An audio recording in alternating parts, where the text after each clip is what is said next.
All right, so the story we're getting into today is, well, it's pretty intense. We're going to piece together this really dramatic personal account of a spiritual battle, and we're going to do it from the two perspectives right at the heart of it, the woman who lived through it and the minister who stepped in to help. This is the incredible story of Doreen Irvine. So just try to imagine this for a second. You're sitting in a church, maybe looking for some kind of change in your life, and suddenly this chilling voice booms, not out loud, but inside your own head. For Doreen Irvine, this was the exact moment her battle truly began, and it set the stage for an unbelievable internal war. So let's start right where her journey did, at the single moment of crisis, a moment that led to a life-altering decision that set everything else into motion. What's so wild is that in this one moment, she was being hit with two completely opposite messages, just clashing in her mind. On one side, she's hearing this voice of total damnation, basically claiming ownership of her soul. But at the very same time, she hears the people in the church singing a hymn with the line, "has broken every barrier down." Talk about a spiritual tug-of-war. And she said it felt like she was literally chained to her seat, like a physical and spiritual paralysis was holding her down. And yet somehow she made this incredibly brave choice. She chose to fight that voice, to ignore her past, and to actually get up and walk to the front of the church to ask for help. She answered that call of hope. But here's the thing. That decision to convert, that wasn't the end of the battle. Oh no, in a lot of ways, it was just the beginning. And pretty soon, this internal conflict started to spill out in some very visible and very disruptive ways. After that day, chaos just seemed to follow her everywhere. I mean, during church services, she'd suddenly be overcome by these wild impulses. We're talking slinging hymn books directly at the preacher, hissing and writhing on the floor like a snake, even knocking over the communion tray. And as you can imagine, most churches had no idea what to do with her, so she was often just thrown out. And you have to understand, this wasn't just her acting out. For Doreen, it was a genuinely terrifying physical ordeal. She described it as feeling like something was physically strangling her, literally trying to end her life, right there in the middle of a church service. Okay, so this is where our second perspective comes into the story. The situation had gotten way beyond what any local church could handle, and a minister who had experience with these kinds of things was called to Doreen's home. So, according to the minister's account, just his being there seemed to unsettle her. But the moment of truth came when he started reading from the scriptures. Her reaction was so intensely violent that he came to a pretty immediate conclusion. He diagnosed her case as what he called demonism. And it wasn't just any passage. The minister very deliberately quoted this specific line from the Gospels.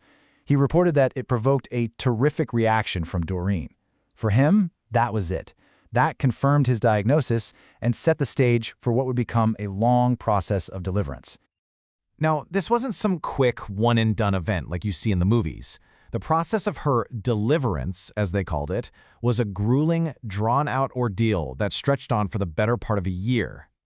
So it all kicked off with that first encounter in June of 1964. And for the next 7 months, the minister worked with her through a whole series of intense sessions. All of it, every single part, was building up to one final, dramatic night in February of 1965. Pretty early on in this process, the minister recalls one session where a key number came up: 5. That's how many distinct entities he claims were expelled from her. And according to his account, they could even respond to his questions. And one of them specifically identified itself as witchcraft, a direct link to her past. And that brings us to the climax of this entire 7-month journey, the final, completely unplanned confrontation on, of all days, Valentine's Day 1965. So get this, Doreen had actually been placed in a psychiatric unit by this point, but she was given leave for the weekend, and by what the minister calls a strange coincidence, or maybe something more, she just so happened to end up at the very church where he was preaching that day.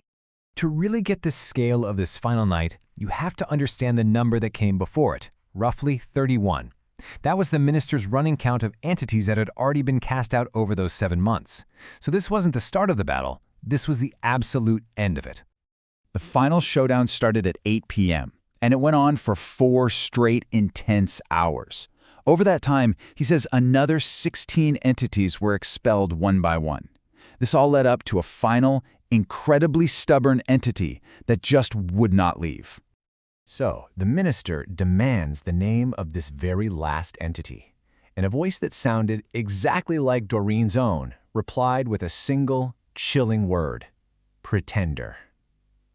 It was the last holdout, and it was mimicking her to the bitter end.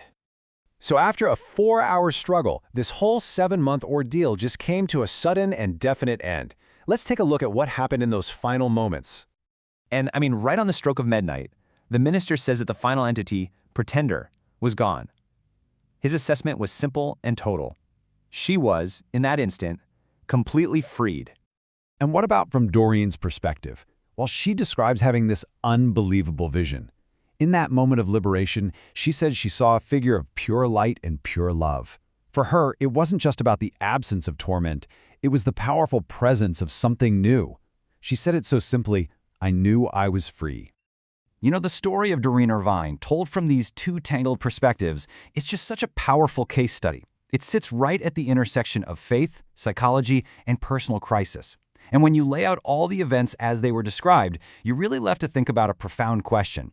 What do these really dramatic accounts of spiritual transformation reveal about the nature of human belief and maybe even the very fabric of our own experience?